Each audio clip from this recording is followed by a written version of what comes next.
सुल्तान रिजवी और आप देख रहे हैं DDH TV न्यूज़।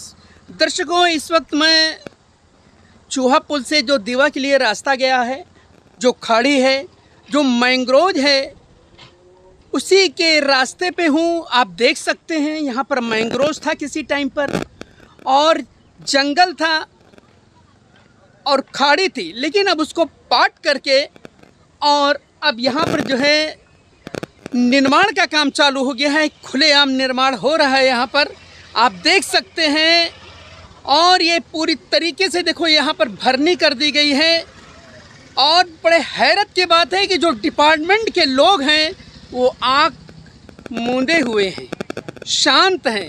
क्यों शांत है ये तो वही बता सकते हैं, लेकिन हालात इस वक्त बद से बदतर नज़र आ रहे हैं।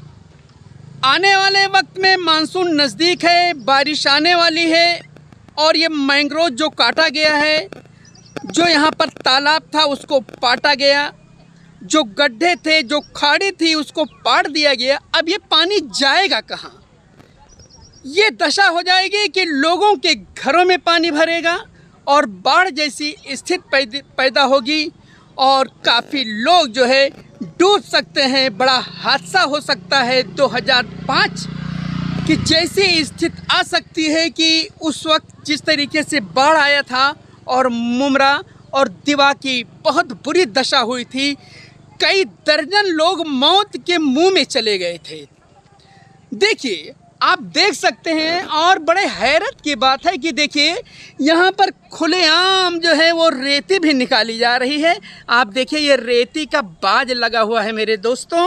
आप देखिए ये रेती का बाज लगा हुआ है, बिल्कुल साफ नज़र आ रहा है। रेती निकाली जा रही है यहाँ पर, और यहीं से चंद कदम की दूरी पे तलाठी ऑफिस है। तलाठी साहब बैठते हैं, लेकिन तलाठी साहब की लाठी नाकाम हो चुकी है। जो भरनी करने वाले हैं, जो फॉरेस्ट की ज़मीन पर, महसूल की ज़मीन पर कब्ज़ा करने वाले हैं, अब उनके खिलाफ कार्रवाई होना मुश्किल है। क्यों मुश्किल है इसे बताने की ज़रूरत नहीं है दोस्तों। आप देख सकते हैं आज एक जो है वरिष्ठ समाज सेवक और महसूल विभाग के खासकर मैंग्रोव की जो समिति है महाराष्ट्र शासन की, उसके सम्मानित सदस्य रोहित जोशी जी मौके पर आए थे और हमारे शहर के तमाम चुनिंदा पत्रकार थे, और उनके बीच में उन्होंने अपनी बात रखी है। काफ़ी नाराज़गी जताई है कि जिस तरीके से यहाँ पर कब्ज़ा किया जा रहा है। क्या कहा है आप सुन सकते हैं पूरी बात। जोशी है सर, आप आज जो चूहा पुल के अंदर जो भरनी की जा रही है अवैध तरीके से, तो वहाँ पर आप आज आए थे, आपने सर्वे किया, क्या पूरा मामला है, इसको लेकर आप क्या कहना चाहते हैं? चूहा पुल से लेके साबे गांव तक ये जो हम लोग जो रास्ते पे खड़े हैं, वो रास्ते का निर्माण 3-4 साल पहले चालू हुआ था। और मुझे अभी यहाँ पे मैं 3 साल के बाद आया हूँ। 3 साल पहले जब ये भरनी चालू हुआ था, ये भरनी माफिया, तभी कोविड के टाइम पे बहुत ज़्यादा तरह से यहाँ पे भरनी हुआ था। और तभी मेरा जो कंप्लेंट था, जो वेटलैंड कमेटी है उसका मैं सदस्य हूँ, तो यहाँ पे जब भी हम लोग ने कार्रवाई की थी, तब से आज 3 साल हो गए इसके बीच में।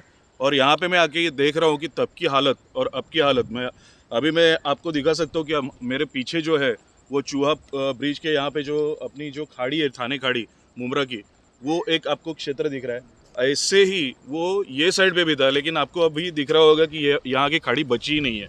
अभी आप देखोगे तो यहाँ पे कुछ तो कंस्ट्रक्शन एक्टिविटी चालू है, और ये कंस्ट्रक्शन एक्टिविटी अभी हाल फिलहाल में ही चालू हुई है। आपको अगर मालूम रहेगा तो जैसे कोविड के टाइम पे यंत्रणाएँ कोविड को हटाने में लगी हुई थी, और उसका गैरफ़ायदा उठा के ये भरनी माफिया एकदम से एक्टिव हो गया। अभी क्या है, अभी इलेक्शन है, तो इलेक्शन के टाइम पे भी जो यंत्रणा है उसके ऊपर इलेक्शन का काम, इलेक्शन का ड्यूटी, वो सब तो ये तो काम उनके जो रहते हैं, उसकी वजह से ये भरनी माफिया वापस एक्टिव हुआ दिखता है हमें। अभी जो दिख रहा है ये सब जो सर्वे नंबर्स है, अभी एग्जैक्टली मैंने सब सर्वे नंबर्स मैंने टैली नहीं किया है, लेकिन जब तक मेरी जानकारी है यहाँ पे जो फॉरेस्ट विभाग, वन विभाग जो है, उनका जो मैंग्रोव सेल है उसको महसूल विभाग से ये पूरी की पूरी ज़मीन सेक्शन 4 और सेक्शन 20 के अंदर हैंडओवर हो चुकी है और उसका नोटिफिकेशन भी निकाला था। उसमें से कई सारी ज़मीन 300 350 एकड़ ज़मीन ये वन विभाग की ज़मीन छोड़ के प्राइवेट ज़मीन है, लेकिन ये पूरी की पूरी ज़मीन जो है ये CRZ हैंड ओवर किसको हुई? ये फॉरेस्ट को हैंड ओवर हुई थी। तो सेक्शन जो भारतीय वन अधिनियम जो कानून है उसके तहत सेक्शन 4 और सेक्शन 20 के अंदर ये ज़मीन महसूल विभाग से फॉरेस्ट को हैंड ओवर हुई थी। मैं खुद वो कार्रवाई के लिए यहाँ पे उपस्थित था, वो टाइम पे 2020 की बात है। तभी यहाँ पे पूरा का पूरा जितने भी इलीगल कंस्ट्रक्शंस थे वो तोड़ दिए गए थे। यहाँ पे एक मैरिज हॉल था वो भी तोड़ दिया गया था। यहाँ पे वापस इस प्रकार भरनी ना हो इसके लिए ट्रेंच मारे गए थे। और जो MSF रहता है, जो महाराष्ट्र सिक्योरिटी फोर्स है, वो 165 सुरक्षा कर्मी उन लोग ने फॉरेस्ट विभाग ने स्टेट से एक स्पेशल ये लेके यहाँ पे लगाए थे। अभी मैं आ रहा हूँ तो मुझे बहुत शॉकिंग लग रहा है ये सब कि उनका यहाँ पे इधर भी ये MS जो महाराष्ट्र सिक्योरिटी फोर्स है उनका यहाँ पे चौकी था, वो चौकी ही गायब है आज। और यहाँ पे मैं देख रहा हूँ अंदर जहाँ पे ये काम चालू है वहाँ पे पुलिस का एक वैगन खड़ा है और पुलिस के आंखों के सामने ये सब बरनी माफिया यहाँ पे कार्यरत है। तो ये बहुत शॉकिंग चीज़ है। आप पीछे भी दिखाओगे, मैं पत्रकार बंधुओं को थोड़ा ये करूँगा कि वहाँ पे अभी भी दिख रहा है कि रेती का धंधा तो चालू ही है। मतलब जहाँ पे रेती निकालने के लिए ये बार्ज रोज के रोज धड़ल्ले से कितना सारा अपना खाड़ी के अंदर से सब वो निकाल रहे हैं और उसके लिए भी महसूल विभाग का यहाँ पे कोई भी नियंत्रण नहीं दिख रहा है।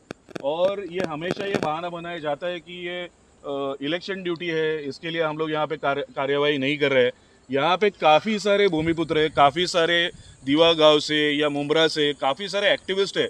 इन्होंने बार बार कम से कम पिछले 2 महीने में इन्होंने इतनी सारी कंप्लेंट की है, लेकिन एक की भी ऊपर कोई भी सुनवाई नहीं हुई है। कोई भी अभी तक प्रशासन के यहाँ से, पुलिस प्रशासन रहेगा, महसूल रहेगा या फॉरेस्ट, तो हर एक की जवाबदारी है इसमें। ऐसा नहीं है कि एक ही डिपार्टमेंट बोलेगा ये उसकी जवाबदेही है या उसकी जवाबदेही है। इसमें सबसे पहला तो इम्पोर्टेंट ये चीज़ है कि ये जो रास्ता जहाँ पे हम लोग खड़े वही इलीगल है। तो बाकी का तो बात छोड़ दो, जिसकी किसकी ज़मीन रहेगी, फॉरेस्ट की भी रहेगी, महसूल की भी रहेगी या प्राइवेट भी रहेगी, यहाँ पे कौन से भी तरीके से ये काम नहीं किया जा सकता। आज आप दिखाओ दर्शकों को, मुमरा वासियों को दिखाओ, साबे गाँव वासियों को, दीवा वासियों को दिखाओ कि इसकी वजह से ये आने वाली बारिश में उनके घर पानी के नीचे जाने से कोई नहीं रोक। तो कहीं ना कहीं ऐसा प्रतीत होता है कि जो महसूल डिपार्टमेंट है या फॉरेस्ट डिपार्टमेंट है या जो यहाँ का जो है दीवा प्रभाग समिति थाने महानगर पालिका है, तो इन लोगों के नॉलेज में ये सब काम हो रहा है, जानकारी में हो रहा है। मुझे ऐसा लगता है कि कोई भी यंत्रणा, हर एक का विजिलेंस डिपार्टमेंट रहता है, तो उनको नहीं मालूम है ऐसा हो ही नहीं सकता।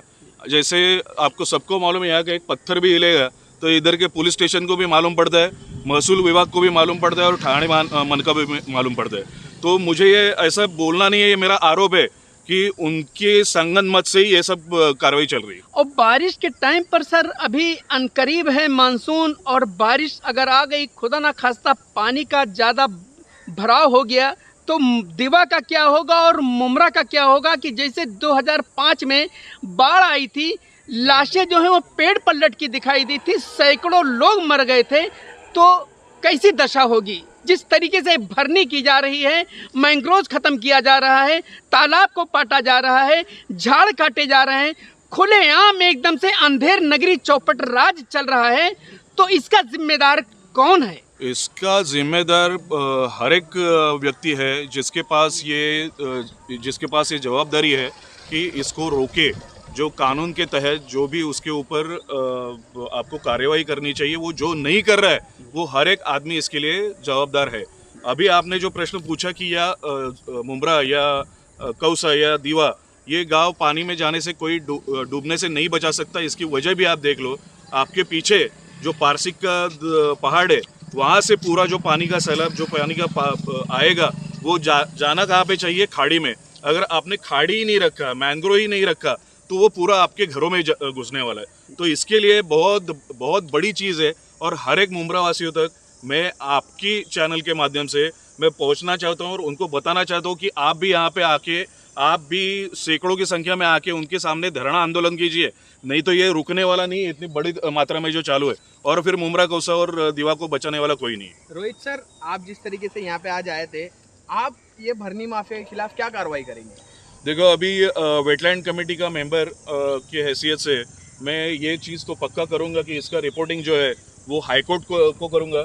अगर ये रुकता नहीं है तो मैं सुप्रीम कोर्ट तक भी जाने के लिए तैयार हूँ। लेकिन जब तक ये भरनी माफिया नहीं रुकता, ये काम स्टॉप नहीं होता है, उसके आगे जितना जो भी लड़ाई रहेगा मैं करते रहूँगा। सर एक बोर्ड है वहाँ पर, तो ज़रा देखेंगे वो बोर्ड पे क्या लिखा हुआ है, किस डिपार्टमेंट का बोर्ड है वहाँ पे जो लगा हुआ है? जो 3 साल पहले कार्यवाही हुई थी, मैंने यही बताया कि ये सब जो एरिया है यहाँ पे सर्वे नंबर जो है वो पहले महसूल विभाग के पास थे।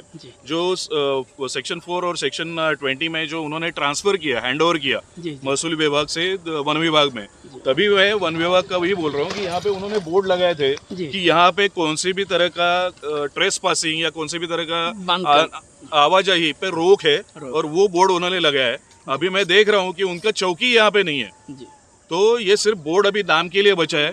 अभी मुझे लगता नहीं है कि इसको ये भगवान भरोसे छोड़ दिया यंत्रणा ने, और मुझे लगता है कि अभी मालूम नहीं अभी इसका क्या होने वाला है।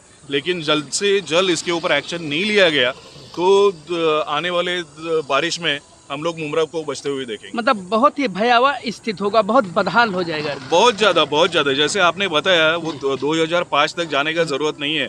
आपने पिछले साल भी देखा रहेगा कि मुमरा में कैसा पूरा कौसा मुमरा भर गया था, और उसकी मेन वजह यही है कि ये सब जो अपना वेटलैंड्स है वो अपना नेचुरल स्पॉन्ज की तरह काम करते हैं। जो कोई भी अतिरिक्त पानी रहेगा वो पूरा एब्सॉर्ब करने का काम करते हैं। उसके ऊपर मैंग्रोव्स, और उसके ऊपर अगर आप भरनी करोगे तो क्या होने वाला है? आपके घर पे पानी रोकने से कोई नहीं रोक सकता।